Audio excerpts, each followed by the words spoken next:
Hello guys, welcome back to Mishtu kitchen house. আমি মিষ্টু। আজকে বানাবো কচুর লতি। লতিটাকে আমি এভাবে লম্বা লম্বা করে কেটে নিয়েছি, দেখো। এবার আমি লতিটাকে ভাপিয়ে নিচ্ছি জলে। কড়াইতে তেল দিয়ে দিয়েছি, পেঁয়াজ, আদা, রসুন, হলুদ গুঁড়ো, লঙ্কার গুঁড়ো, জিরে গুঁড়ো মিশিয়ে রেখেছিলাম একসাথে জল দিয়ে, সেটাও দিয়ে দেব।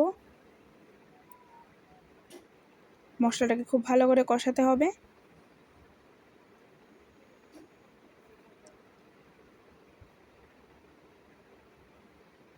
মশলা থেকে তেল ছেড়ে দিয়েছে, এবার আমি ভাপিয়ে রাখা লতিটাকে দিয়ে দেব।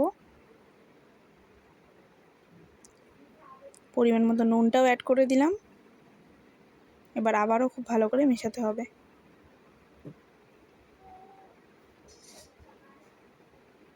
পরিমাণ মতো জল দিয়ে দেবো লতিটা সেদ্ধ হওয়ার জন্য। দেখো কচুর লতিটা হয়ে গেছে।